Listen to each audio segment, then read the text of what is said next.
Danhausen here to let you know that you are watching Dre41 Gaming. They do video games of some sort. Who knows? Danhausen doesn't. But you're very nice, very evil, do time. And if you do not watch this channel, you shall rue the day.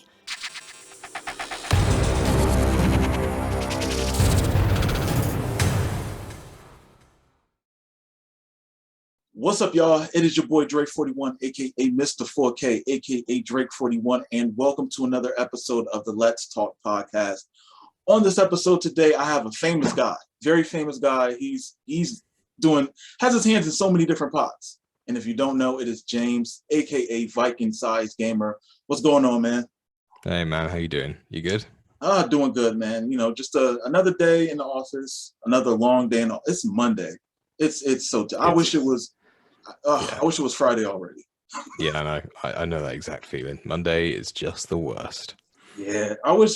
I mean, you know, some places out in Europe, isn't it like 4-day work weeks? Yeah, not here. not here. That's not a thing. Not in the UK. We have the longest hours. You know, you go somewhere like Spain, you know, they get siestas. That's a totally different lifestyle over there. I need to move there. I do. Yeah. It gets so hot that they're like, it's so hot out here, you know, we should take a nap. And everybody goes, that's a really good idea. And they make it a thing. And that's just what they do. They nap in the afternoons and they work late at night. I need to do that. Just take a nap, hour, 2 hours, and go back, and we're good to go. But you know, the bills don't care about that. The bills are gonna come in regardless. Oh yeah. Yeah, the bill's gonna come in regardless. It's it's the fun situation. Fun part of being adults, kids. Grow up fast. Oh, don't. Adulting is hard. Yeah. Stay a kid. Stay in school. Stay a kid. As long as possible. As long as possible. Go to university, rack up those bills. Just keep it, and then just keep going back. Don't ever try to do anything else. It's the worst. Oh man. So I'm pretty sure a majority of people watching this want us to get into like wrestling games, and I'm pretty sure like that's going to be the draw. So yeah, you're damn straight. Before we get into that, gotta wheel them in. So what type of background do you have like that got you into the field you're in, as far as like YouTube videos, graphic designs, even like just helping with games? Do you have any type of background that got you into this? You know, none at all. You and me both. None whatsoever, like at all. The stupid thing is that I was literally in a job which I was just not doing anything, not going anywhere with. I was like in tech support, and in between calls, I won't say that I'm like a smart guy, but I'm a guy that will try to work easier than a lot of other people. I'll work smart, I won't work hard.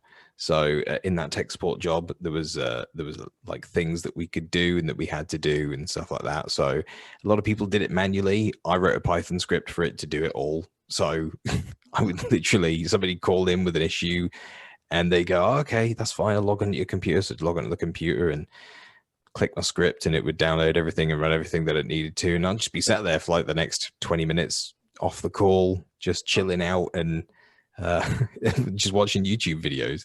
And it literally came to a point where I'd watch a YouTube video and think, that's pretty cool, wonder if I could do that, you know. And then while in between calls, I'd be video editing on the work PCs. So wow.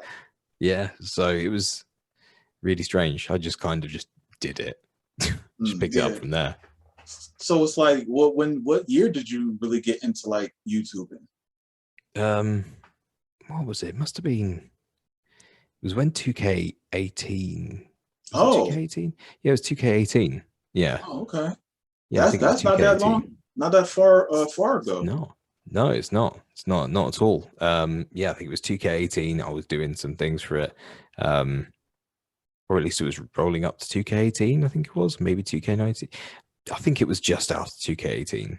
Yeah, because I actually started off like everybody starts off trying to do their things, like, you know, let's plays and stuff like that. And when the channel first started, and it was stuff like FIFA games and like, you know, let's turn up all the sliders and see how stupid it gets kind of thing. And it just didn't go anywhere. It was just kind of like me messing around. So I kind of just dropped it for a little while, and then I was watching some videos, and I was like, oh, that's cool. I wonder if I could try and pick it up again. And I started off with No Man's Sky, and did like a did you know video for that kind of thing, and then it went on to like, oh, maybe I'll just do like 10 features that would be cool in the next game, you know, that she could or should be in the next 2K WWE game. Mm. And then it just kicked off from there. I was like, oh, maybe I found my niche. That would be cool. So it just kind of evolved from there, and I just kind of learned as I went along. And now, have you always been like a wrestling fan, like ever since a little kid? Always. Okay. Always. Like even thinking back as early as when I was like 3 years old, maybe. Like I actually had like a beanbag with the WWF. It was blue. It had the WWF logo on it. It had all cartoonized versions of like Macho Man, Hulk Hogan, Warrior, Jake the Snake. Had everybody those on there. Yeah, and I had the bed covers and, you know, all those sort of thing. Yeah, I had it all, man. I had like I was watching this TV program on Netflix, which was the what was it, the Toys That Made Us or whatever it was, and it was when the WWF TV, like the WWF toys came out, and it was one of them had a Hulk Rules shirt on it. It was yellow, and it was one of the ones that would spin, and it would like, oh yeah, the action, like that. And I was like, I had one of those. I remember that. And I was like, yeah. So yeah, a long time. Damn, yeah, that's you and me the same. I mean, like even for me, I remember wrestling before I even knew what it was. I mean, yeah, I remember that's pretty much what it was. Yeah, like Hulk Hogan, 1, 2, 3 Kid, Bret Hart, just the characters with that bold colors that stand out is what caught my eye when I was younger. So I used to draw them and didn't even know who they were. You know what I'm saying? I think I had was it the 1993 annual WWF annual, and I'm sure I was like going through it. I was like, Brutus the Bub, Beefcake. I was like, okay, don't know who he is, but you know, he's carrying around giant scissors and he's got like orange like stuff on this is cool. Hulk Hogan, Bret Hart, Yokozuna. And then I stumbled across another one. I was like, Repo Man. What? Who's this guy? And yeah, it was weird, that whole album. I was like, this is amazing. But yeah, it's crazy. Man. It is. And it's like, even for me, like looking back at it, I don't even know how it just like hooked me in, but it was just like, I remember seeing it and it was just like, how do I catch it again? And mind you, just the early 90s, you know what I'm saying? So there wasn't no internet really. Internet kind of didn't exist, you know? So it was just like, you got to catch it when you can, especially when you're a kid. You don't know how, you know, TV, just turn it on, flip to whatever show has cartoons on it or something that catches your eye. So it's like, yeah, like I remember me growing up, I had a trunk with my wrestling figures in it. Literally a trunk with like latches on it. You got to unlock it. I don't know why. I didn't have a wrestling ring. So with the trunk I had, I drew the WWF logo on it and pretended like it was ropes on the side. Like I drew little like circles that's supposed to be the turnbuckle and 3 lines supposed to be the ropes. Oh my goodness. It was great times, man, being a kid and enjoying wrestling, you know? But, yeah. I do miss those times. I mean, growing up in the UK, you couldn't even really catch wrestling on TV when I was little. It was so hard to catch that at one point, obviously, like my love for WWF and whatever it was in my head when I was that young disappeared until I randomly caught WCW after watching Cartoon Network. I was up late. I was up late, and Cartoon Network turned it to TNT at 10 o'clock at night. And then TNT, the first show on, was WCW Nitro. And I was like, is this wrestling? I haven't seen wrestling in like years and years and years. And the first thing I see is Hulk Hogan in the NWO. And I was instantly hooked. I was like, why is he not black? Why is he not red and yellow anymore? Why is he black and white? What's going on? Is he a bad guy now? So, you know, it's kind of like weird thinking back as like Hulk Hogan, this superhero, and then fast forward like however many years later, and it's like Hulk Hogan, bad guy, and just like, what have I missed? So wow, that must have been crazy, because it's like, for you saying like a couple of years going by, it's like I couldn't imagine like missing wrestling for a couple of years, like not being able to find it. And then it's like when it comes on, it's like a different work, because that's like you went from like New Generation cut straight to Attitude Era. And that must have been wild, like just the turnaround from that. Like it was insane, but I was hooked every single week. Because I didn't live with my dad, but my dad would record it for me on VHS and send it to me in the post. So every week I'd be like a few days behind, but every week I'd get a VHS of WCW Nitro and everything that was going on that he'd record for me. So I had like probably a couple of hundred like videotapes of Nitro under my bed, just stacks and stacks and episodes of VHS of it. It's crazy, like the amount of VHS of WCW I had. that is wild, man. I remember when I was growing up, it was we in America, I'm pretty sure maybe they have it in England too, but they had scramblers. So you didn't like it was something where it was almost like a cable box, but it was something where you got cable illegally. So, I'm sure we had it here, but we didn't we didn't have it here, if you know what I mean. So, okay. But we had a thing called Sky, which was all satellites, and that's how I found WCW again because my dad had Sky at this point. Oh, okay. But yeah, it's crazy, man. So what about like wrestling games? Did you and your friends get into that and have battles? I was pretty much the only kid who enjoyed wrestling, apart from another kid that I knew when I was growing up, and that was. I think the first game that I kind of played was one that was like so old. I think it was like WrestleFest. Ah, okay. WrestleFest. Okay. That's the earliest one that I can remember. Okay. And I just remember it being stupidly hard and not understanding it, but that's probably because I was like 4 years old or something like that. And like, you know, just like 4 years old, all of a sudden it's 1990 and I'm like, I don't understand what's going on. Why can't I just beat these guys up? This is stupid. Yeah. So, and and then kind of just grew from there. Anything that had like wrestling on it, I'd pick it up like straight away. Okay. But I wasn't a Nintendo guy, so I kind of missed out on No Mercy and WrestleMania 2000. Yeah, I couldn't do it. And the reason I couldn't do that was because I was a Sega guy. So yeah, I know these things happen. But at the time when Nintendo 64 was out, what Sega had, the Dreamcast was gone for the most part. I mean, I think it was the Saturn when the 64 was out. Yeah, but I mean, even No Mercy came out in 2000. Saturn stopped making games around that time, right? I think I had PlayStation at that point. Okay, yeah. Me, because once Sega like said, "Oh yeah, so we're gonna make the Dreamcast," I was like, "Yeah, but the Saturn sucked." Like, even though it was childhood memory, I loved my Sega Saturn. I absolutely loved it. But I was like, I didn't really like the look of the Dreamcast. And then you look back at it now, it's like it was way ahead of its time. Yeah. And but I made the switch to PlayStation because that was the big hype thing that was coming out. That's true. And you know, the first game that I got for that was Raw is War, I think it was. So Warzone?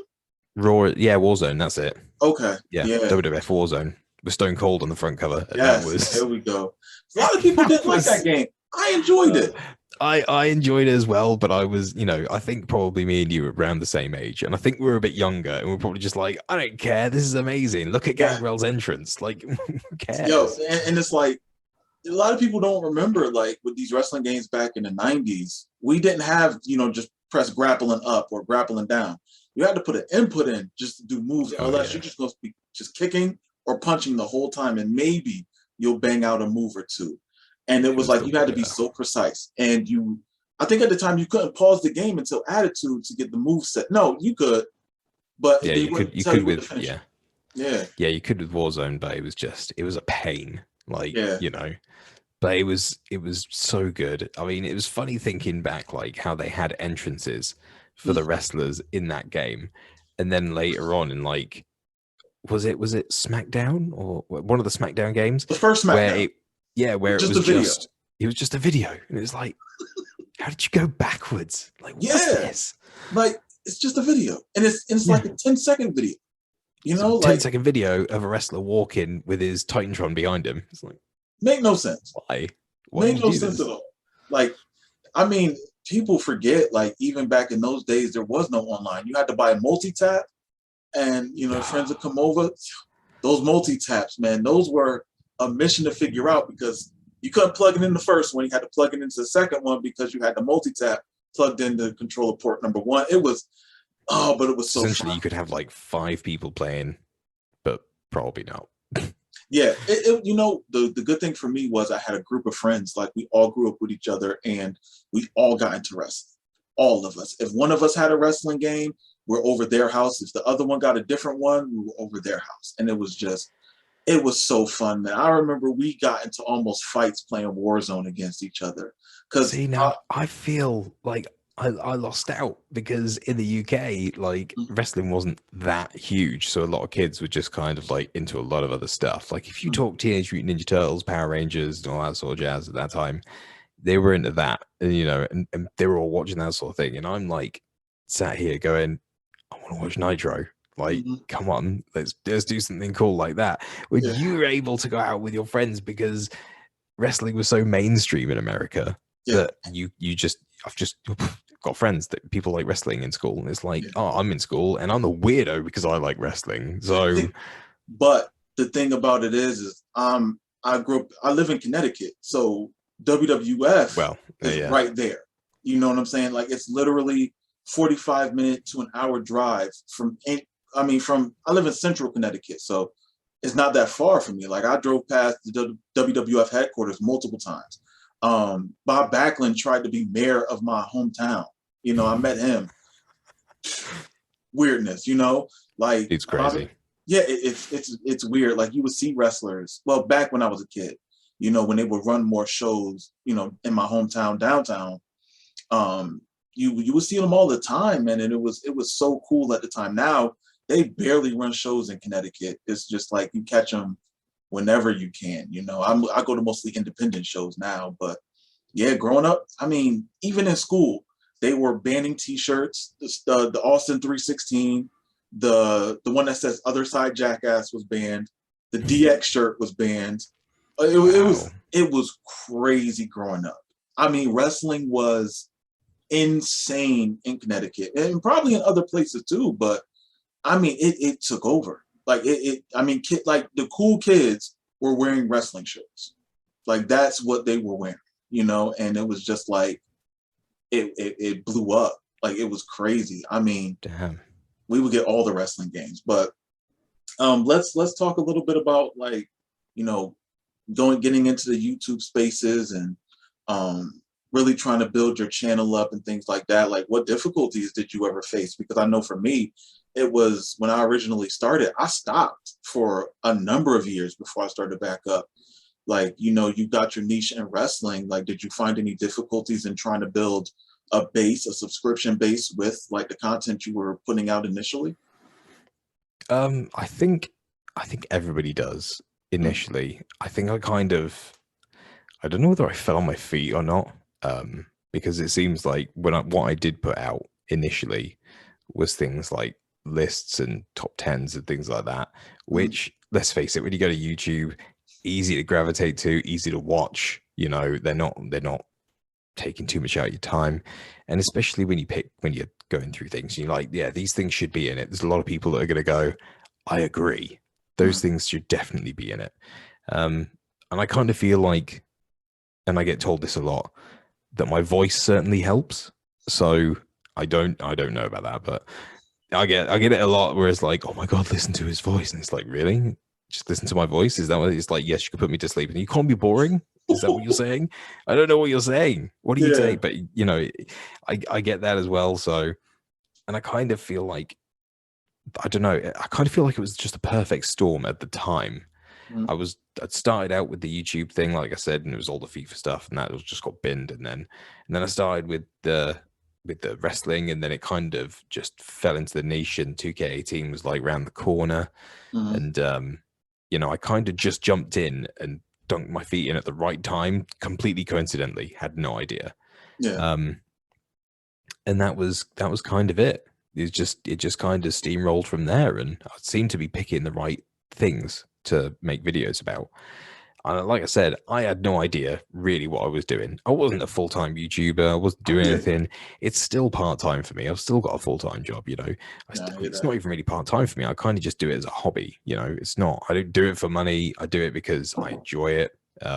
You you know, like talking to the community and like, you know, making friends with people who like wrestling. Probably because when I was younger, I didn't have any friends who like wrestling, so it was kind of like, you know, it's nice having that community around you. But I didn't really have any, like, I don't know, I didn't really seem to find any issues with building a subscriber base. But like I said, it could have been just because of the videos I was putting out there. Lists tend to do very well. That's good, because I know for me, it was a situation where it was just like, you know, I want to say this, and I don't really say it too much. I say it sometimes though, but I want to, you know, always give my big ups to Smack Talks, because he put my stuff out there before I even was considering having a YouTube channel. And it was, you know, it got to a point where it was just like, you know what, maybe I should build my own YouTube channel. Maybe I should be serious about it, because it was like he would post my creations and they would get, you know, thousands of views. And I'm just like, maybe I can get those thousands of views on my. Well, I mean, they got him thousands of views. Yeah, they didn't get you thousands of views. Yeah. You deserve those views, though. You deserve the eyes on you. You know, he definitely played a big role in the community. Just you know, showcasing a lot, because he has a big community. You know, and he's showing off all these creations from different people and getting their names out there. Because I'm telling you, like, maybe a good portion of people don't remember this. People hated me when I first started creating wrestlers and showing them off. Because, listen, THQ used to post a showcase on their website when the first community creations came out. And the only ones they showed on Xbox were mine. I think it was a Hulk Hogan and Eddie Guerrero. And the thing was, I vaguely remember that.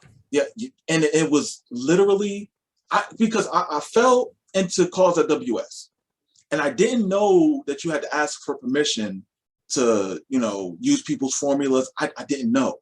I was just like, oh, this is a website where they just post formulas and they look good.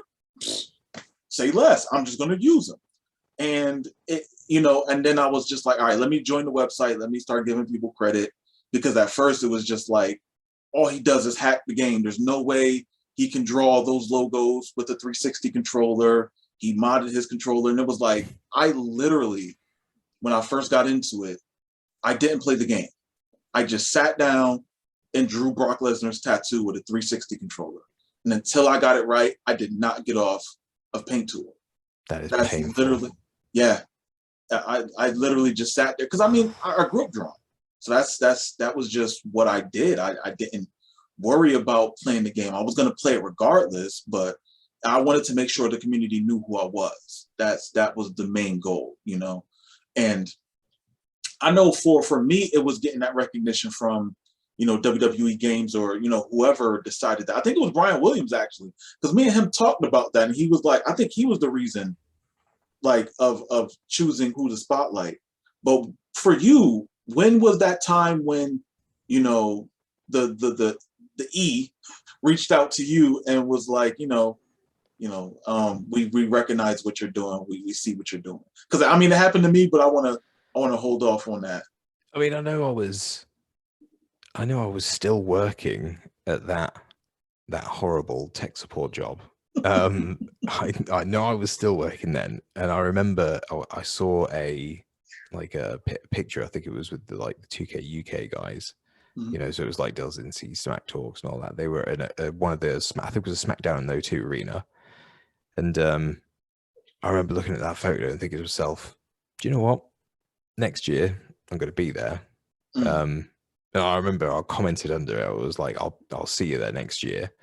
And 2K UK liked it. So, you know, and it kind of just moved from there. And I don't know, maybe I don't know exact date that they kind of picked up on me and followed me, but it was definitely while I was still working that horrible job. So it must have been like coming up to it must have been during the release of 2K18 or coming up to 2K18.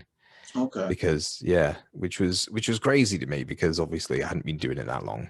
Like, you know, 2K19, you know, I was involved with. So I think it must have been before that, which is just insane to think, really. Yeah. I think it was almost the same for me. Like, I actually got into contact with Brian Williams, like I want to say 2016, and it was just like, hey, listen, I don't know how to do anything with gaming, like as far as the development side goes, but if you want to use me, I'm here. And he always was asking me like, so what can you do? What can you bring to the game? And honestly, at the time, I didn't have an answer.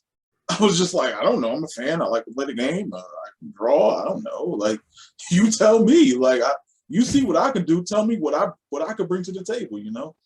And I think it was just around that same time when they started, like WWE Games really started reaching out to me and was just like, what do you want to see in call mode?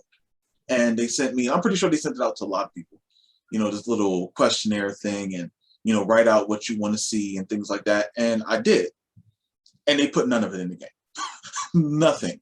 Not one bit of anything I said at all. And I kind of felt slighted a little bit, but they gave me 2K19 for free. They was like, appreciate your input, cool. Okay. And then it was just a situation where in like around 20 was supposed to be coming out. And usually they would respond to damn near anything I asked them. It was, I had to wait a day maybe, but they would respond. And they stopped. And I was just like, something's going on. Like, even with them like letting go of youths. And I was like, it might be tricky. But I'm just saying to myself, like, man, something's going on. And I was really worried about 20, and rightfully so. And it was just like, I don't know. I feel like they become an entity now where they're just not really, they're really cut and dry. They're really not the type to really try to like even communicate. Like they just, we're going to go do our thing. And, if you with us, you're talking about 2K or the developers oh themselves? no, definitely on the 2K side. Definitely Yeah. on the 2K side. Yeah. Then I'll wholeheartedly agree. There's a wall there that didn't feel like there was before. Yeah, definitely. And I think I feel like that's because of 2K20, some decisions that they made on their part, internally, publisher wise, and now feeling that they're going to have to protect their product, and these things, they do happen. And it's the case of what goes on, so. Yeah. And not just only you, but it was things even with me. And it's like, that's why I kind of just stopped operating certain ways that I was doing. Like, and for me, it was different things, but I try not to bury them too much. I just say, I'm not going to play 2K20. They got my money. They got me for the $100. God bless them. They did their thing. And I'll just play 19. But let's switch it because I'm not going to give them too much light. Let's talk about Markout and how you got into helping with that game and your role with that. Like, I know you spoke about it briefly before, but give us a little bit of details just about how you got into it, what's your role, what you want to do with that game, what you want to help with. I mean, Shannon's just an amazing guy, and as a developer, he's so incredibly talented. There isn't anything that he won't try and do. If he has a good idea, he'll like literally just grab the ball and run with it. The guy's like amazing. So really, it kind of started out, he asked me if I could help with some graphics and stuff and some visual effects for the game. I was like, yeah, man, that's cool. I'll help out, wherever I can. And it kind of just snowballed from there. And I was like, I really want to get into like community managing stuff. And I was like, do you want me to help out with your game? Because it would, really help to me out too. And I can get some experience and we can, help put the game forward. And, and if there's anywhere else that I can help too, then that'll be great. So I made things like, the pack reveals that you see every week that were coming out before the game was coming.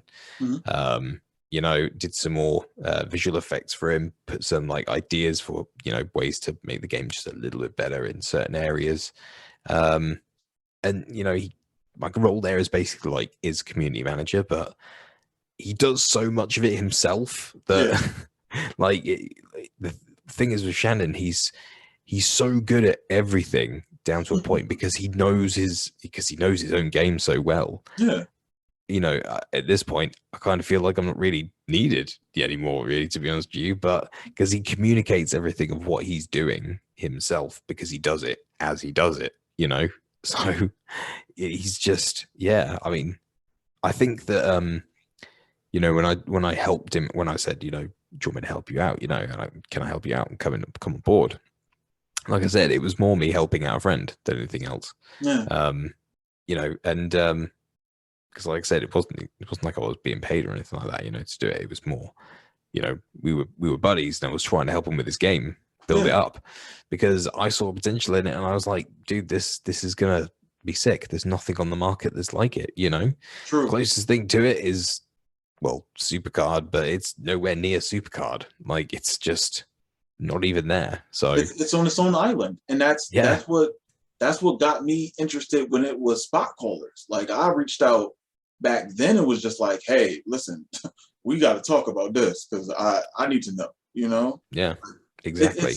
It's something bold. You know what I'm saying? Like, everybody, not everybody, but it seemed like the community was so used to just the 2K formula that's all people knew for the most part for 20 years, besides Fire Pro. And it was just like to see somebody who says, you know what, I have an idea, I'm serious about it, and I'm going to put it out. And that just, it gravitates, it demands attention. You know what I'm saying? Does. It's like, for him, I'm so happy to see that people are buying his game. They're enjoying it. Like, I enjoy it, even though I get my boots smoked all the time. It's, I lose more than I win, but it's still an enjoyable game. So yeah, shout outs to Shannon, man. He's That's fine. You got the WWE book in then, so you're fine. It's not a worry. It's not even 50-50. It's like, no, man. just squash. They give me the Caval treatment. I win one match and then just get squashed for the next until they release me. So, but yeah, it's cool to see, like, you know what I'm saying, someone who's just a part of the community playing the wrestling games and doing walkthroughs. Now they're getting into the spot where the community managers and they're helping with graphics with the game.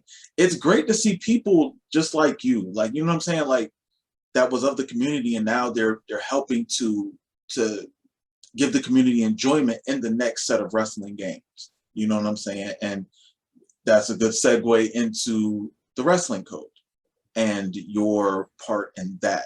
Now, I know both of us can't speak about too much about what we're doing, but of course, what can you tell us about your role, about bringing potential game modes, or, I mean, you already confirmed it, but the game modes that you're bringing in, and what do you want the community to get out of what you're bringing to the wrestling code? So, I mean, anybody who's, the whole reason really that, the guys at Virtual Basement brought me on was because obviously I started out doing the trailer for them, for the release of the reveal of the logo and everything like that, of what they were making. I had a lot of ideas, and I'd done my reboots, and the guys over there, they loved the GM mode reboot. They thought it was fantastic. And the thing that I aim to bring to the wrestling code is basically something that, if you are a player of GM mode and you enjoy GM mode, at the end of the day, PM mode, promotion manager, is GM mode, but it's unshackled. And that's essentially what it is. It's at the end of the day, GM mode, you are stuck within the limitations of the WWE and whatever they decide to, allow to go in the game. It's not like they're going to turn around and say, hey, you know what, guys, we're gonna allow you to do either NXT, SmackDown, or Raw, but if you want, you can also create your own promotion, or you can also, like, be, I don't know, bring back OVW, or one of the promotions that we partner with, like ICW in Scotland or wherever. There's loads of opportunities that they could do, but they won't, because they protect their product, they protect WWE, and inside that WWE ecosystem, Promotion manager is not that.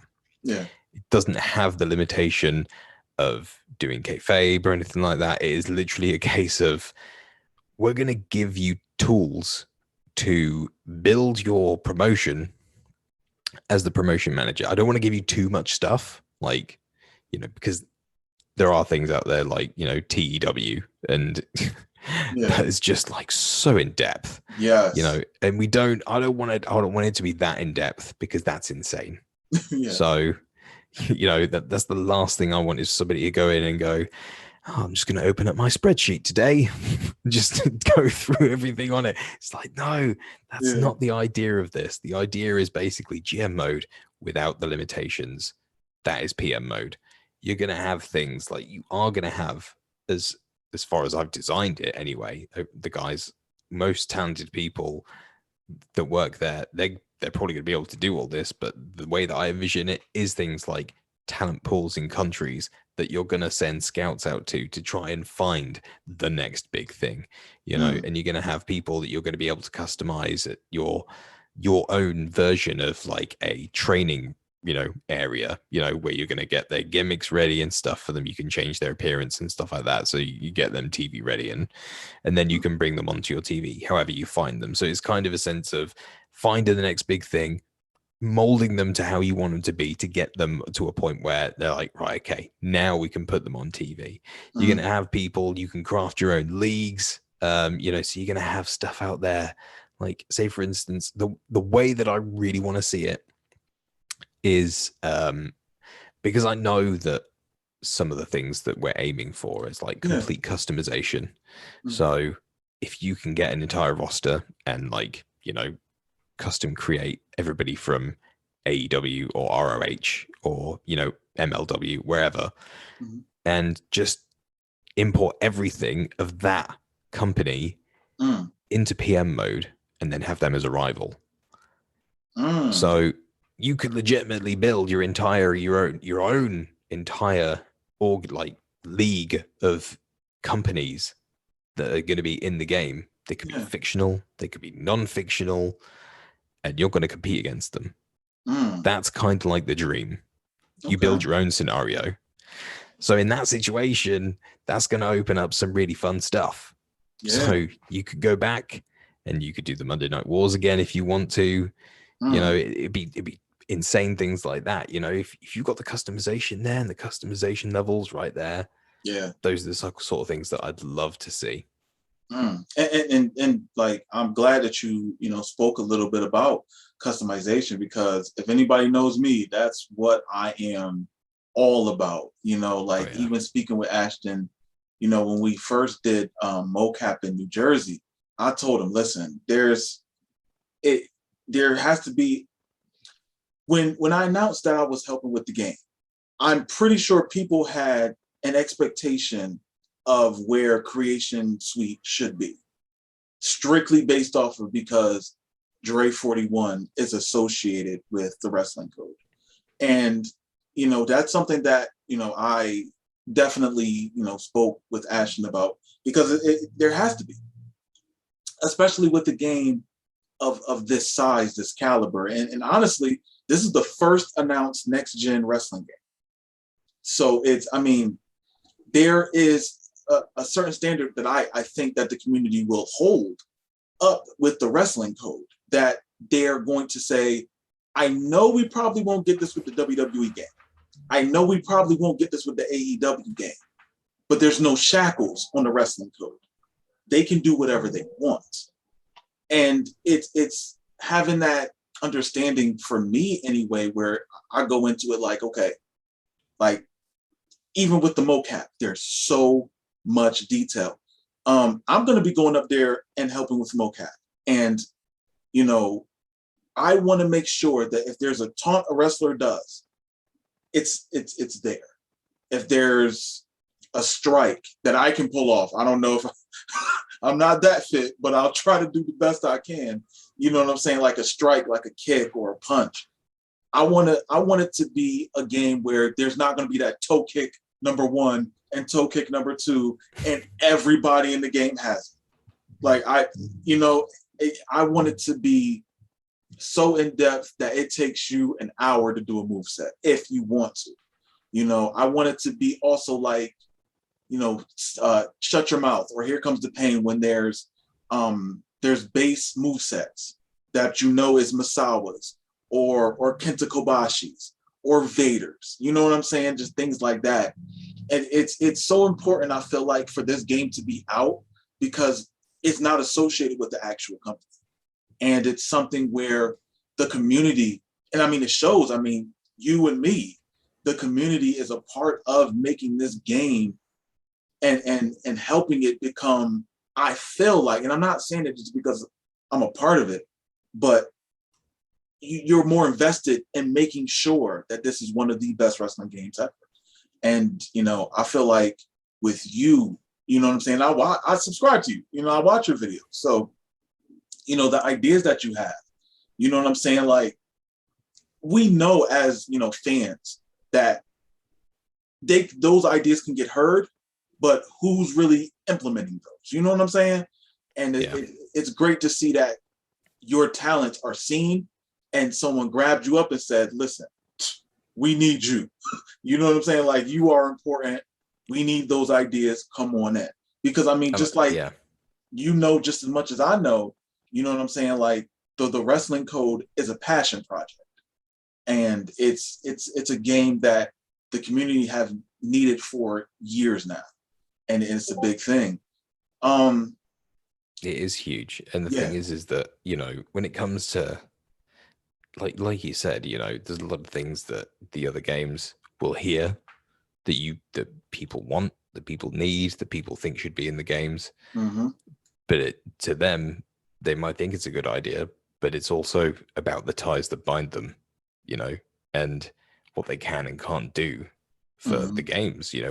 It's about what they're allowed to do because of contracts and people saying no in different offices, and people who hold the IPs and stuff like that saying, that's not happening in our game, dude. That's just not a thing. Everything is within our ecosystem, and wrestling code, it doesn't have that. It's completely on its own island. Once again, like we're saying, about Shannon and Markout, it's by itself in that regard, that it's a wrestling game that doesn't have any ties to it, which basically means that it's only about two things, and that's the talent and a good product that doesn't have ties, and it is just unleashed. It's a wrestling game unleashed. Yeah, that's very true. And it's like, even for me, like, with me helping with character design, and it's a lot of stuff. It's a lot, like, there's some things that I've done for the trailers that they couldn't use. And it was like, for instance, it was something that I worked on so hard for, was the Muhammad Hassan one.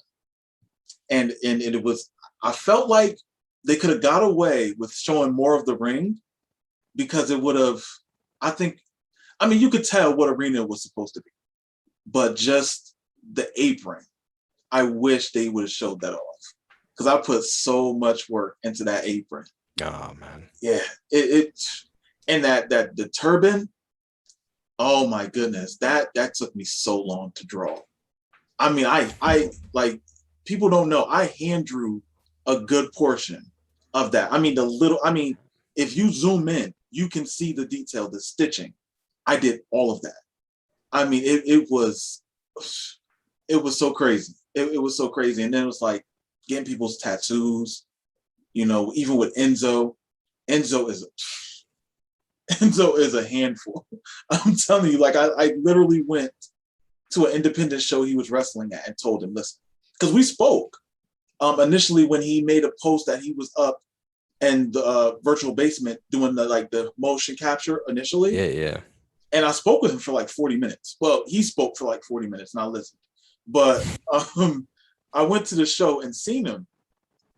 Super cool. And I'm surprised he remembered me. But he got the new tattoo on his arm, and I was like, hey, listen, and it sounds so strange. Hey, I need to take a picture of your arm, that tattoo real quick, so we can, what I'm saying, like, put it in the game. Because for me, it's when I was brought aboard, I wanted to bring a level of detail to where if you see them with it on a TV, it's going to be in the game. If they get a new tattoo, I got it. It has to be on there. Like I chase that. That's what I do, and it's like so many of the guys. Like whenever I get sent reference pictures, I go all in on detail, all in. I don't play, and I take it serious because that's your work. You know what I'm saying? Like when the game mode, when the game releases and they play, PM mode, that's you, that's your baby, that's your design. You know what I'm saying? Like that's long after we're gone, that's there. You know what I'm saying? And it's so big. It's like I don't think I'm gonna realize it until the game comes out and people see everything that has been done. But I mean, it's grand, like the grand scale of it. It's too big for me to like really understand yet. You know what I'm saying? Like, I mean, we're a part of. I mean, like I said before, we're a part of the first next gen wrestling game. Like, think how crazy that is. We went from playing the wrestling games to now we're a part of the next generation of wrestling games. You know what I'm saying? Like, that is kind of insane. And it doesn't feel real when you think about it. I mean, I was literally making reboots like last year and just saying this is what you need to make the next WWE 2K game to be great. And then all of a sudden it's like, why don't you come aboard and make this game great? It's like, right? Okay. Yeah, and I mean, literally, neither one of us have actually done this before. No, and that's the even more insane thing is that it's not like I've gone out and this is, and I suppose this is just kind of like a thing that anybody can pick up because like I said, I'm gonna be honest here, I can't draw for like to save my life. Somebody said, draw me a picture or you'll die. It'll be a stick man. I'm not even kidding, man. Like it'll be the worst. It is awful, right? But the thing is that if you give me the tools where I can make a picture, I know what looks good. So, and that's kind of like that's basically what I do is I look at something and I go, does that look good? And I'll just keep changing it until it's not, because I can't, like I said, I can't draw, but I can make menus because I know what looks good and I kind of feel it. I'm looking through it and I'm like, yeah, this looks nice. Or I'll go through it and I'll go, no, this is awful. And I'll rearrange the entire thing. Like, just making the main menu or like, should I say, like the start menu, the base first menu in Promotion Manager. I think I've rearranged it like 8 times just because I'm like, no, it doesn't work. No, it doesn't work. And I'll keep rearranging it, and it's really annoying. But eventually you kind of get to a point where you're pleased with it. And if you see it from my background, this is what I've been teasing for, last few days as well, is just like, whole new start for the VSG channel and things. This background, I don't have any degrees. I don't have any formal training or tuition. I didn't take any courses. I just literally arse about in programs until I understand them. So After Effects, I just messed around in that until I understood it.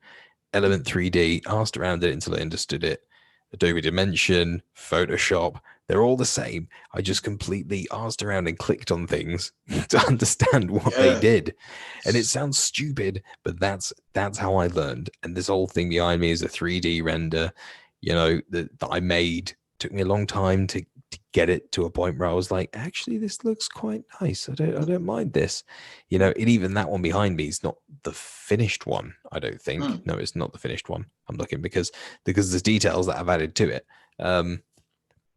So it's crazy, when you think about all the things that you can learn, you don't need always the time to go and take a course. Sometimes you just got to pick something up and go, okay, what the hell does this thing do? And just run with it.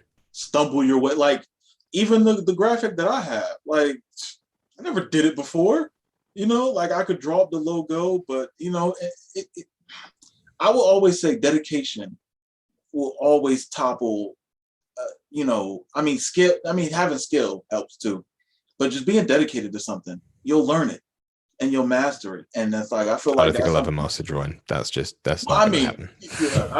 Hey, you I can 3D. continue. I can do some really good stick men now, after years and years of drawing them. But I don't think I'll ever get to any time doing impressionist photos or not doing anything like that. But it's the fact that I like doing what I do, and when I find something that's my passion, and I kind of just run with it, because if I find something boring, I quit it really easily. I'm just like, nah, I'm not doing this.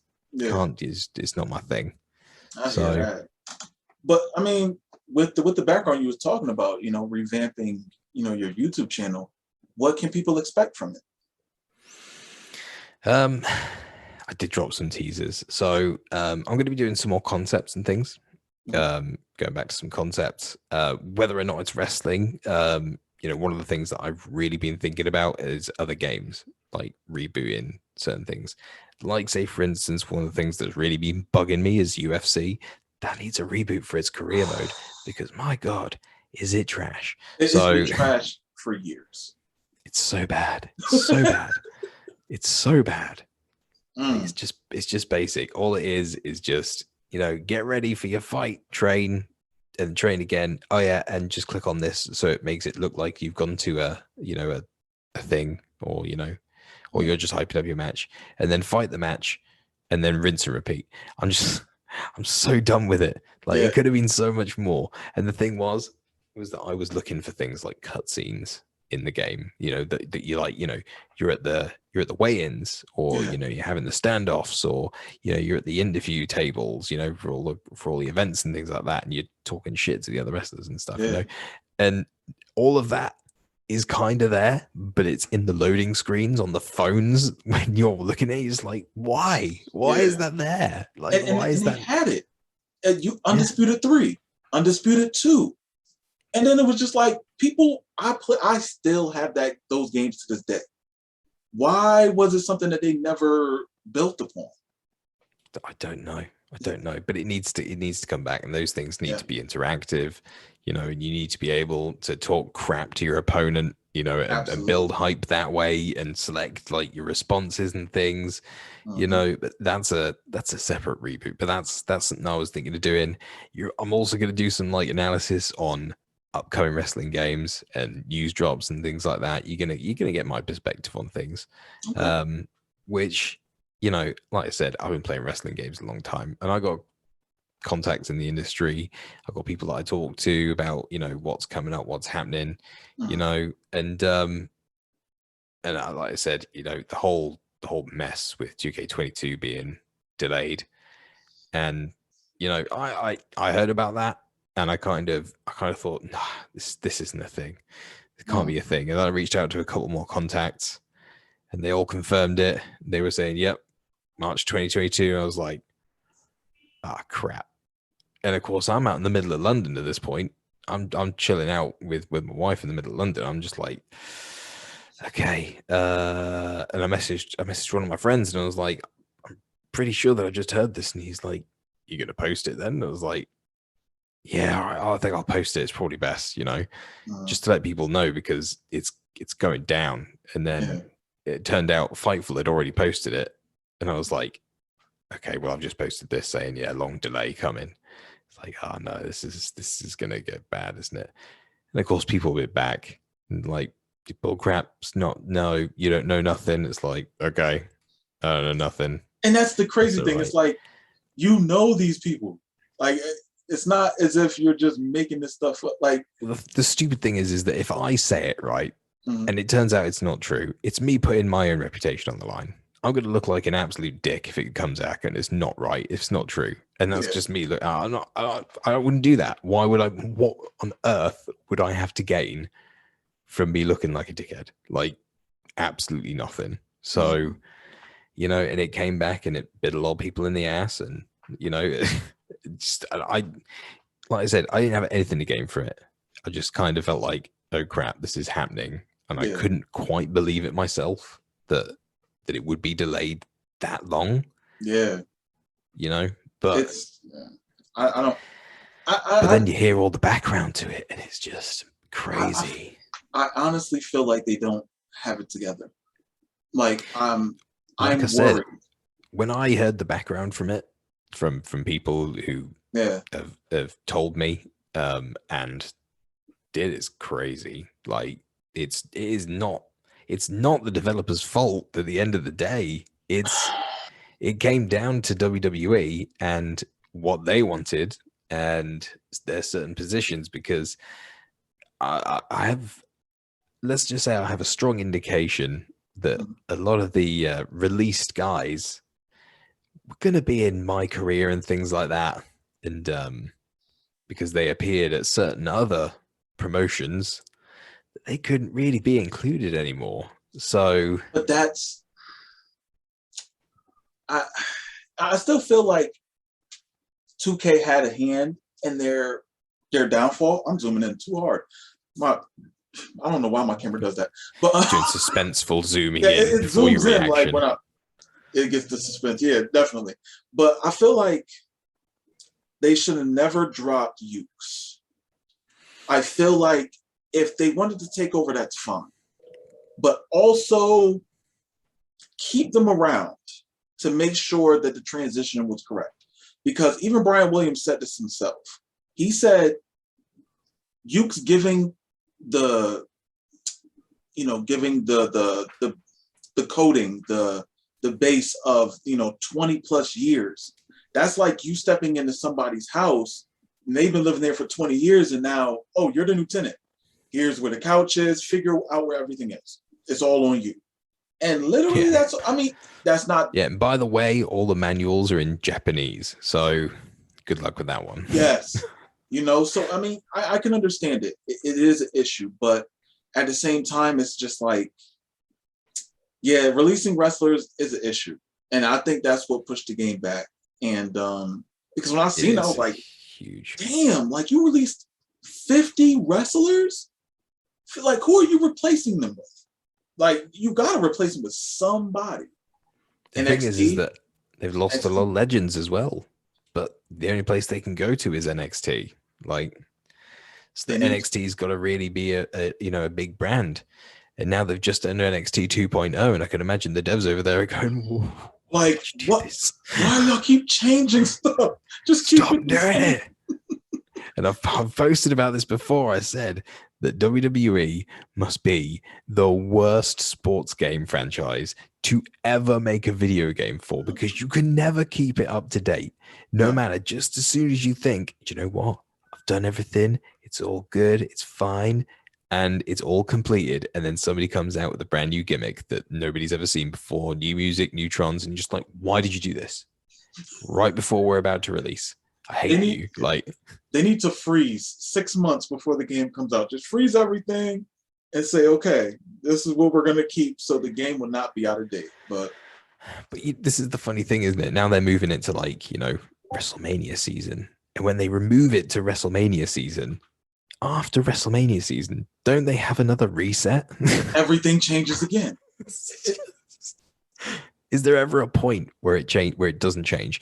Like, I'm sure that it's like maybe every couple of quarters, or maybe every 2 or 3. I don't know how many quarters it is that they change it, but every so often they go, do you know what? We need a new intro. We need a new brand. We need new logo. We need new this, new that. And it's just like, stop changing the stage, like, for the love of God. So I can imagine they're just pulling their hair out, because it's not like it's NBA. They have an off season, they have a draft and they try and keep up with it. Even FIFA, like EA have FIFA. They have they have the what am I talking about? I'm English, and I'm like, I'm having a brain freeze because it's late at night.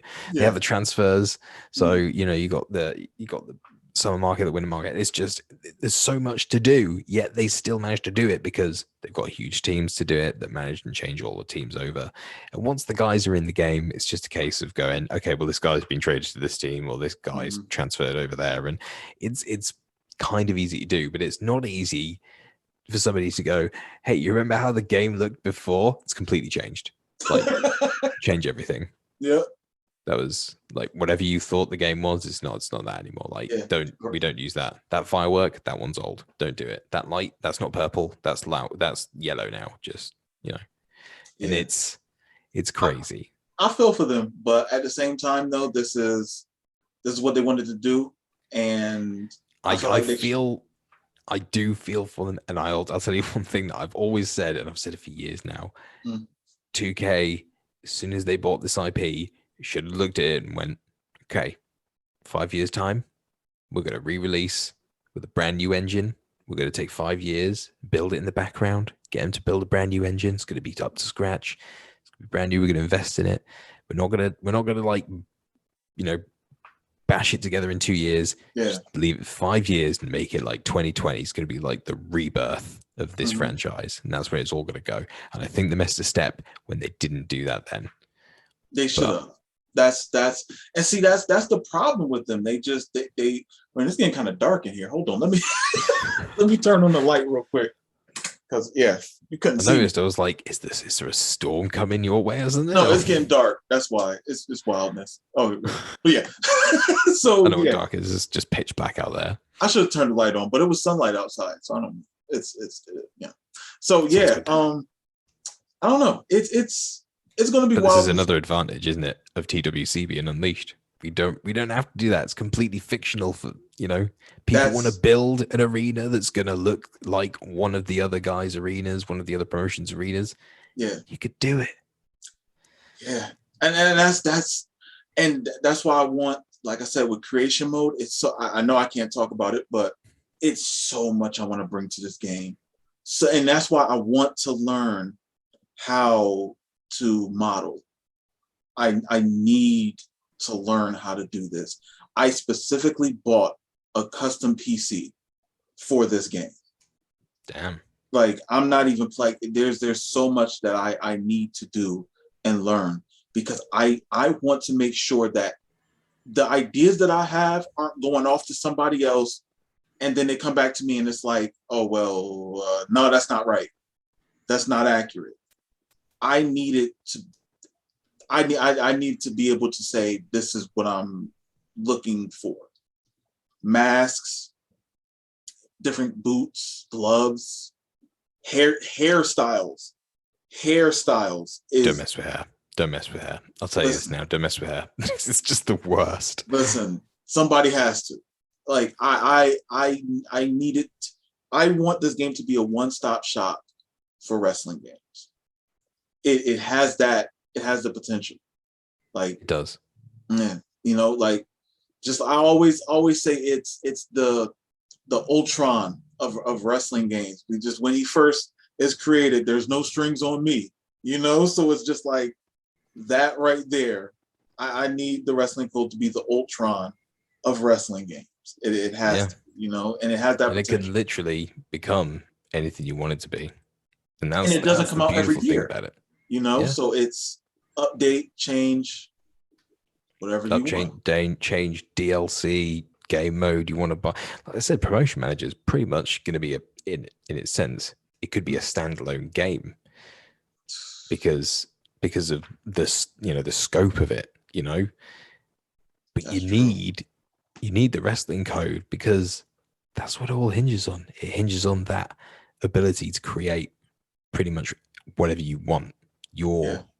It's your wrestling reimagined, essentially. It's just you could rewrite history if you want. You could like create completely alternate history. It's just forge a fire and make completely new things that don't even exist, and it'd be crazy, man. And that's the beautiful thing about it. We got to make it happen, man. We got to make it happen. But so it's already happening. True. Yeah.